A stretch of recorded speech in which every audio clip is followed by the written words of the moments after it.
अपने घर में ठाकुर जी को सेठ बनाओ। घर में कोई आए भी ना और पूछे भैया घर किसका है, तो हाथ जोड़ के मुस्कुरा के कहना ठाकुर जी का है, हम तो यहाँ नौकरी करते हैं। और ये देखो, कहने को तो बहुत लोग कह देते हैं इस बात को, पर जुबान से ही कहते, मानते नहीं हैं। मानना भी पड़ेगा, उनको सेठ जैसा रखना भी पड़ेगा।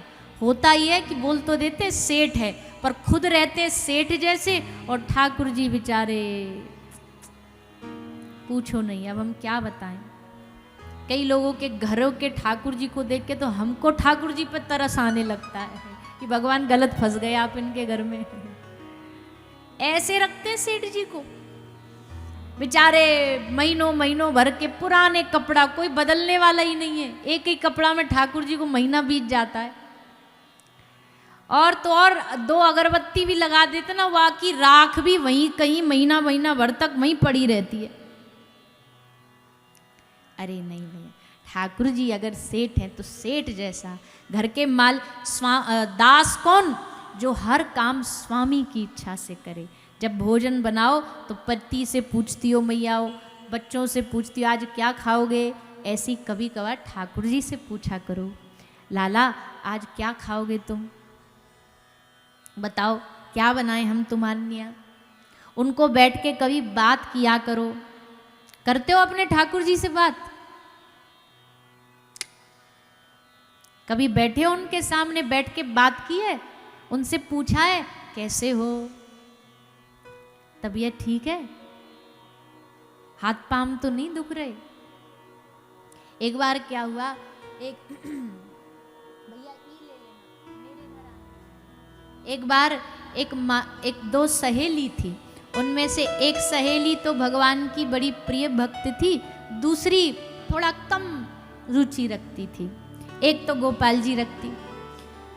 तो एक दिन वाको अपने किसी काम से बाहर जाना पड़ा महीना भर के लिए, और जा भी ऐसी जगह रही थी जहाँ पे ठाकुर जी को ले नहीं जा सकती। तो उसने अपनी सहेली को कहा, बहन मैं 1 महीना जा रही हूँ, तू हमारे लाला की सेवा कर लेगी? बोले हाँ कर लूँगी। वो अपने लाला को, सखी को, अपनी सहेली को देके चली। अब आ सहेली ने सुबह उठ करके पर्दा खोला, लाल जी जगाए, और जैसे जगाए, ठंडी का समय था, भयानक ठंड पड़ रही थी, जैसे वहाँ ने जगाए तो गोपाल जी को देखा। गोपाल जी की आकृति कैसी होती है, लड्डू गोपाल जी जो होते हैं उनका आकार कैसा होता है, कैसे बैठे होते हैं, एक पाँव उनका पीछे मुड़ा होता है, एक ऐसे आगे रहता है, एक हाथ में लड्डू रहता है ऐसे, और एक हाथ नीचे रहता है, ऐसे गोपाल जी की शेप होती है, आकार होता है। अब वहाँ ने पहली बार गोपाल जी देखे, वह सखी ने जैसे वहाँ ने देखी एक पाम पीछो मुड़ो भयो है, वाकू लगी अरे राम राम राम राम, लगता है ठंड में इनको लकुआ मार गया है, ठंड में इनको लकुआ मार गया है, पाम मुड़ गया, इनका पैर मुड़ गया।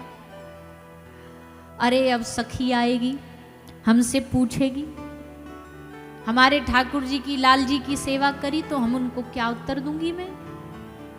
फिर मन में आया कोई बात नहीं, अभी तो महीना है उसे लौटने में, ऐसी बढ़िया तेल की मालिश करूंगी, महीना भर में इनको एकदम सही कर दूंगी।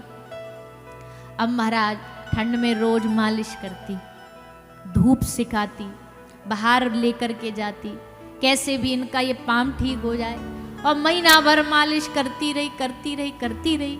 महीना भर बाद जब सखी दूसरी सहेली लौट के आई और वहाँ ने जैसे आके कही कि लाओ हमारे लाल जी दो, लाल जी दिए गए। जैसे लाला को दियो वो सखी खड़ी की खड़ी रह गई देखते। क्यों? बोले आज वाके लाला वो मूर्ति दोनों पैरों पर खड़ी हुई है, और खड़ी हुई मूर्ति ला करके उसने सखी को दी। जैसे उसने देखी देखती रह गई। बोले ये क्या हो गया, ये क्या कर दिया तूने ठाकुर जी को? दूसरी सहेली बोली तुमको पता लग गया? अरे हमने तो सोचा पता ही ना लगेगी, हम पाम सीधा कर देंगे जब तक तुम आओगी तो। ऐसा भाव होता है भैया, ऐसा भाव हमारे हृदय में अभी उतना नहीं है, तो थोड़ा तो रखो। अपने घर ठाकुर जी की रोज सेवा किया करो, बात किया करो, उनसे पूछा करो आज क्या खिलाऊं, आज क्या पहनाऊं, तभी तो ठाकुर जी हम पर कृपा करेंगे। ऐसे ही नहीं कृपा कर देते भगवान, ऐसे ही नहीं आ जाएंगे हमारे घर। आपको पहले उनको अपने भाव व्यक्त करने पड़ेंगे। ब्रज की एक गोपी कह रही है ठाकुर जी आप हमारे घर आ जाओ। ठाकुर जी कह रहे हैं मैं तेरे घर आऊंगा तो बता क्या करेगी, क्या खिलाएगी, क्या पिलाएगी। तो सखी अपने भाव में बता रही है, आप सब भी गाइए। अच्छा कौन कौन चाहता ठाकुर जी हमारे घर आए? झूठ नहीं बोलना, झूठ बोले कौआ काटे। पर देखो अगर उनको बुलाना है, अब आप किसी वीआईपी को बुलाओगे तो व्यवस्था तो तुमको ही बनानी पड़ेगी ना, तैयारी तो तुमको ही करनी पड़ेगी। तो तैयारी इतनी जोरदार करो कि उनका खुद का मन कर जाए आने का।